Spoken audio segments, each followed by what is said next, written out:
राजा पीपा एक धनी राजपूत था और कुछ वर्षों से राजगद्दी पर बैठा था। एक बार उसके दिल में परमार्थ का चाव पैदा हुआ, क्योंकि उसे जीवन में खालीपन सा महसूस होने लगा था। अमीरों वजीरों को इकट्ठा करके पूछा कि क्या इस वक्त कोई महात्मा है।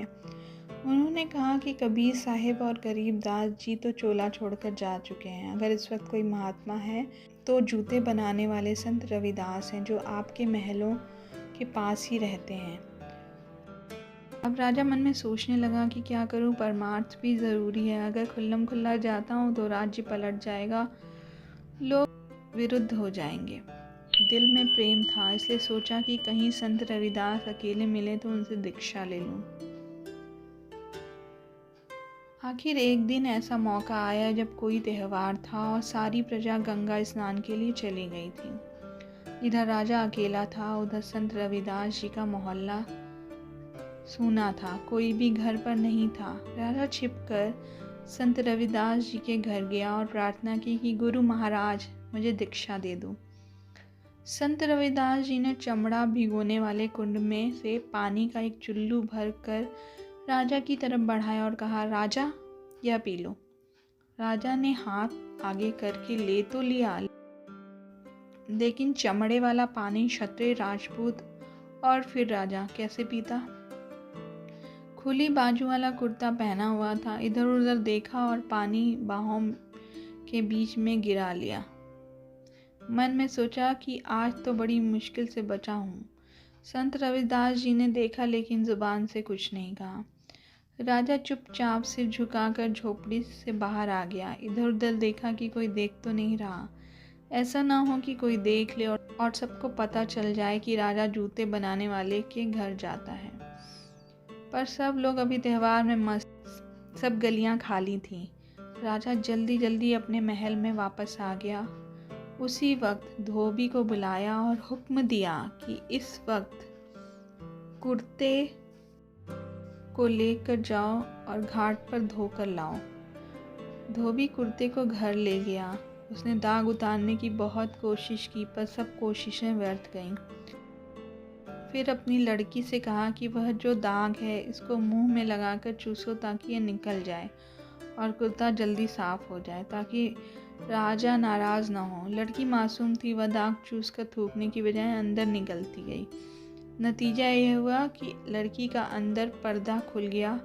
अब वह ज्ञान ध्यान की बातें करने लगी। धीरे धीरे सारे शहर में खबर फैल गई कि अमुक धोबी की लड़की महात्मा है। आखिर राजा तक यह बात पहुंच गई। दिल में लगन तो लगी ही हुई थी, तो एक रात वह धीरे धीरे धोबी के घर जा पहुंचा। लड़की राजा को देखकर हाथ जोड़कर उठ खड़ी हुई। राजा ने कहा, देख बेटी, मैं तेरे पास भिखारी बनकर आया हूँ, मंगता बनकर आया हूँ, राजा बनकर नहीं आया हूँ। लड़की ने कहा, मैं आपको राजा समझकर नहीं उठी, बल्कि मुझे जो कुछ मिला है आपकी बदौलत मिला है। राजा ने हैरान होकर पूछा कि मेरी बदौलत? लड़की ने कहा, जी हाँ। राजा ने कहा, वह कैसे? तो लड़की बोली, मुझे जो कुछ मिला है आपके कुर्ते से मिला है, और जो भेद था आपके कुर्ते में ही था। अब राजा रोता है और अपने आप को कोसता है कि धिक्कार है मेरे राजपाट को, मेरे क्षत्रिय होने को। छुआछूत तेरा बुरा हो जिसने मुझे परमार्थ से खाली कर दिया। जब ठोकर लगी तो लोक लाज जाति पाति का परवाह न करता हुआ सीधा संत रविदास जी के पास पहुंचा और हाथ जोड़कर प्रार्थना की, गुरुदेव वही चरणामृत फिर दे दो। संत रविदास जी ने कहा, अब नहीं। जब तू पहली बार आया तो मैंने सोचा कि तू क्षत्रिय राजा होकर मेरे घर आया है, तुझे वह चीज़ दूं जो कभी नष्ट ना हो। वह कुंड का पानी नहीं था, अमृत था, जो परमात्मा के घर से आया था। मैंने सोचा कि मैं रोज़ पीता हूँ, आज राजा भी पी ले, लेकिन तूने चमड़ी का पानी समझकर नफरत की और कुर्ते में गिरा लिया। रविदास जी ने उसे सांत्वना देते हुए कहा, चिंता न करो, मैं अब तुम्हें दीक्षा दूंगा। प्रेम और विश्वास से अभ्यास करना, यह अनमोल खजाना तुम्हें अंदर से ही मिल जाएगा।